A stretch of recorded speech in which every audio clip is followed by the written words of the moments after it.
আসসালামু আলাইকুম ভিউয়ার্স, আমি জেসমিন। এই মুহূর্তে আপনারা সবাই কানেক্টেড আছেন জেসমিনস বেবি কেয়ার টক ইউটিউব চ্যানেলটির সাথে।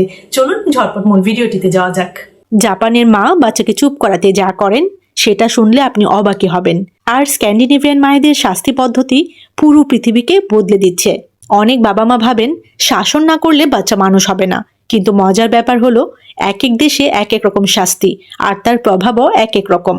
আজকের ভিডিওটিতে আপনারা জানবেন বিশ্বের বিভিন্ন দেশের মায়েরা কিভাবে বাচ্চাদের শাসন করেন আর কোন পদ্ধতি বাচ্চার ব্রেইন এবং আচরণের জন্য সবচেয়ে ভালো বলে গবেষণায় প্রমাণিত। প্রথমেই চলুন জানি জাপানের কথা। লজ্জা দিয়ে শেখানো। জাপানি মায়েরা সাধারণত চিৎকার কম করেন।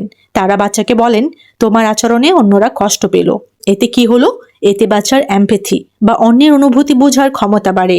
গবেষণায় দেখা গেছে জাপানি শিশুদের সেলফ কন্ট্রোল তুলনামূলকভাবে বেশি হয়।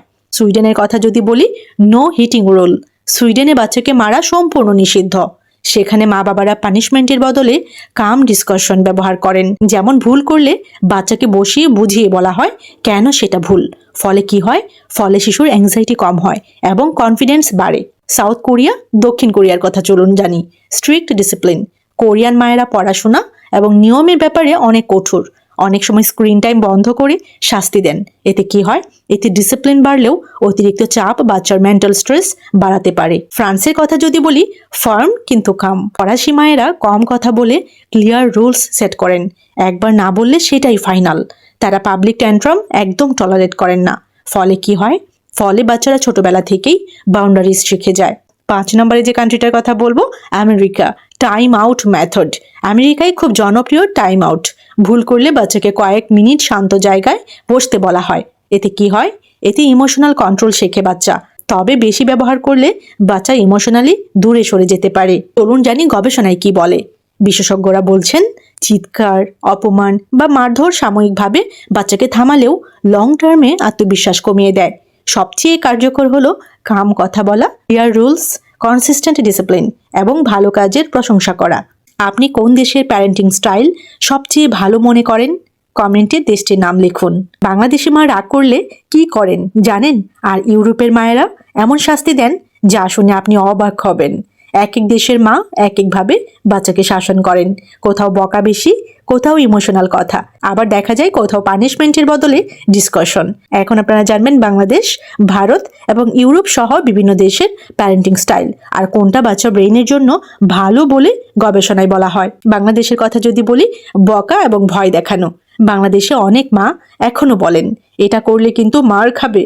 অনেক সময় তুলনা করা হয়, দেখো পাশের বাসার বাচ্চা কত ভালো। এতে কি হয়? বাচ্চা শর্ট টার্মে কথা শুনলেও আত্মবিশ্বাস কমে যেতে পারে। ভারতের কথা যদি বলি, ইন্ডিয়ার কথা যদি বলি, স্ট্রিক্ট কিন্তু কেয়ারিং। ভারতের মায়েরা সাধারণত পড়াশোনা এবং রেসপেক্ট নিয়ে খুব স্ট্রিক্ট থাকেন। পানিশমেন্ট হিসেবে মোবাইল বন্ধ, বাইরে খেলতে না দেওয়া বা এক্সট্রা পড়ানো হয়। তবে ইন্ডিয়ান মমস অনেক ইমোশনাল সাপোর্টও দেন। ইউরোপের কথা যদি বলি, ডিসকাশন প্যারেন্টিং। অনেক ইউরোপিয়ান দেশে বাচ্চাকে মারধর আইনত নিষিদ্ধ। সেখানে মায়েরা কাম ভয়েসে এক্সপ্লেইন করেন, তুমি যা করেছ সেটা কেন ভুল। শাস্তির বদলে ইমোশনাল ইন্টেলিজেন্স শেখানো হয় বেশি ওখানে। গবেষণা কি বলছে চলুন আবারও সংক্ষেপে একটু জেনে নেই। বিশেষজ্ঞরা বলছেন অতিরিক্ত চিৎকার, মারধর এবং অপমান বাচ্চার স্ট্রেস হরমোন অনেক গুণ বাড়াতে পারে। আর calm discipline, clear rules, praise এবং ইমোশনাল কানেকশন বাচ্চাকে মেন্টালি স্ট্রঙ্গার করে তুলতে পারে। আবারও বলছি, আপনার মতে কোন দেশের প্যারেন্টিং স্টাইল সবচেয়ে ভালো? বাংলাদেশ, ভারত নাকি Europe?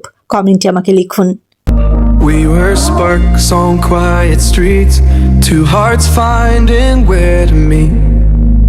But life pulled us apart, left me talking to the dark. If I called you tonight, would it feel the same? Or have we both moved on to different names? কেমন লাগলো আজকের video? অবশ্যই কিন্তু আমাকে comment সেকশনে লিখে জানাবেন। আর এরকম ছোট বড় আরো অনেক ইনফরমেটিভ ভিডিওস পেতে এই চ্যানেলের সাথে কানেক্টেড থাকবেন। Jasmine's baby care talk YouTube channel. সবাই ভালো থাকবেন, বাচ্চাদেরকে ভালো রাখবেন। আল্লাহ হাফেজ।